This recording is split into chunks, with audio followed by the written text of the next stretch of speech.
found out who you are. The freshman reading program is a great opportunity for you to get involved during your freshman year, starting with orientation. The program is designed to bring all the freshmen together with a common experience that unites them all. You all came from high schools that were very diverse, from all over the country, and in some cases, all over the world. WashU is an institution that is deeply rooted in its sense of community, and this book, Einstein's Dream, will form the basis of your new community, your new home here at Washington University. You'll have deep discussions with your freshman floor, your RAs, your orientation ambassadors, and even a faculty member who will guide you in your first academic pursuit here at the university. The freshman reading program really helped me speak up in lectures more and be more confident in what I was saying, and it kind of gave me a background on the book before we discussed it in our classes. It's really just kind of the beginning of your learning experience here at Washington University. I got to develop my own ideas and opinion about a book that the entire faculty had picked for us to read. One thing that's unique about the program as well is just it's very much like your overall college experience. You get out of the program what you put into it. So if you want to be very involved, share a lot of information, express a lot of different viewpoints, then you'll probably have a better experience. But if you choose not to, then that's fine as well, and you can learn about other people around you and people that you live with, and get to learn their viewpoints, which may help you out later on down the road when you're interacting with them. When I came into WashU, I came from a school where there was very little diversity of opinion or much like room for debate or anything, which is, you don't realize how much that's lacking until you come to a place where it's almost expected for you to have different opinions and to discuss them. And so the book that we're giving you, you can have whatever reaction you want to it, but when you come in here, we want you to talk about those reactions, you know? Don't just say, oh, I hated the writing style. You come in and be like, you know, there's one of these stories that just really made me think, and this is why. And everybody else is going to have a different thing that made them think, or they're going to be like, wow, that's really cool. I never thought of that. So.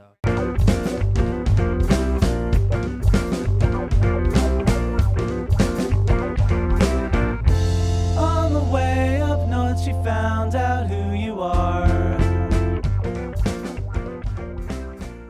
You could probably read it in one sitting or two at most, but if you really wanted to, you could spend probably a day on each chapter and sort of learn and reflect about all the different life lessons that it has to offer. I think the idea of Einstein's dreams, apart from dreaming itself literally and apart from physics, is that behind somebody's four-year college career, there should be a dream. And I don't mean that in a loose sense. I mean it in a sense that one envisions the future and imagines how it might be possible to get there. I like the idea of reading about science, but from a kind of a non-science perspective, because I'm a non-scientist, but like and am interested in the idea of physics and kind of time. And one of the things I learned when I was in college was it always troubled me, the idea that I was going to die and then the world would exist without me. I found that very disturbing. And then I heard in one of these science classes that there are particles that move backwards through time. And I realized those particles are going to a time when I don't exist, and I haven't lost any sleep about that. And somehow it made me much more comfortable with my own mortality and everything, that these particles are going both ways and they're crisscrossing while I'm here. So I like that. Hope you get the same kind of things out of the book. The eye of a needle, dew on leaves, crystal, opalescent, a mother in her bed weeping, the smell of basil in the air. A child on a bicycle in the Kleinschanze, smiling the smile of a lifetime. Right? These are just words, and science doesn't really have anything to do with them. And so this is a way of him talking about, I think, the timelessness of life, and how if time didn't exist, this might be a way of representing it. And yet it sort of does relate to our personal lives and to humanity, because we all have experiences in life where time doesn't seem to flow at all, and it just stands still. I really like the vignette that was talking about it's like the end of the world. Like, they know the end of the world is in a couple of days or a couple of hours, and so everyone was like living their life to the fullest, and there was no like crime or hate. And I mean, that's the utopic society. So I love that vignette for sure. I think it forces us to ask fundamental questions. It asks us all the what ifs of the world. What if time were a circle? What if time were a river?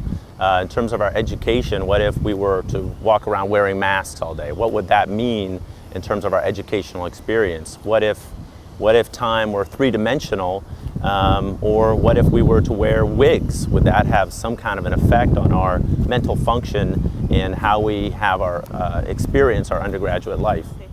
This is a world of changed plans, of sudden opportunities, of unexpected visions. For in this world, time flows not evenly, but fitfully, and as a consequence, people receive fitful glimpses of the future.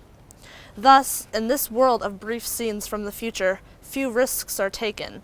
Those who have seen the future do not need to take risks, and those who have not yet seen the future wait for their vision without taking risks.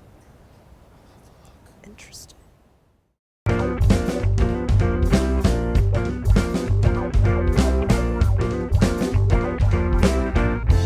On the way up north, she found out who you are.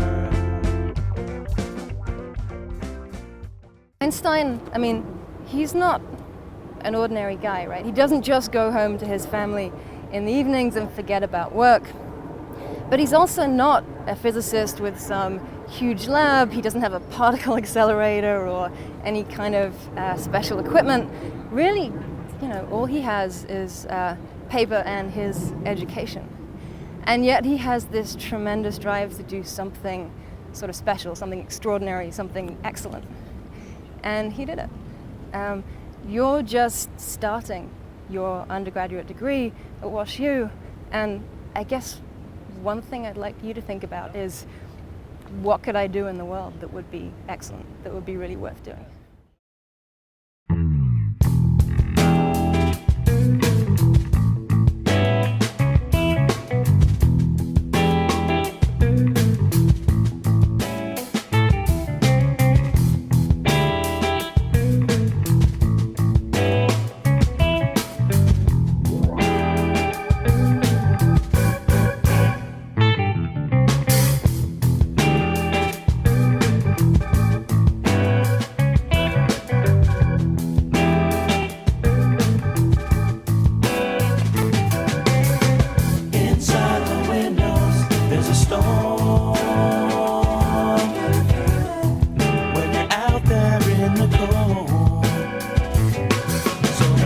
Inside to listen to the music, and he knows.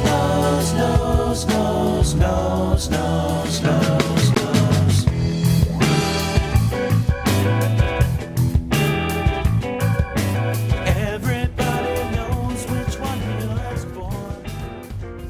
Here, Naomi, catch.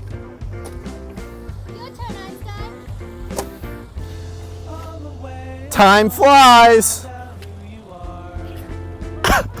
Hold on, let me start over. I'm not going to read that whole rest of it. Okay. All right. So should I just start reading again, or? Naomi, wake up. Wake up, it's time to go to work. Oh my gosh, was that all a dream? Yeah, an Einstein dream. High five. Because I read it right when the book came out, or I read it like 2 months ago, so I can't really remember them. No, 2 months ago when it was free on campus. Jeff, we have important administrators waiting. You need to hurry up.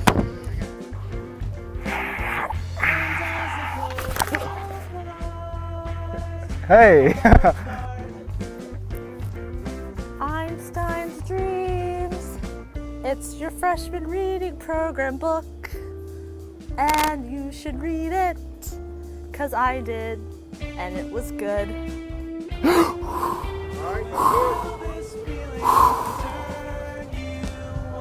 Hey, Mike. Hey, Naomi, you know what time it is, right? Oh, yeah. Flavor Stein!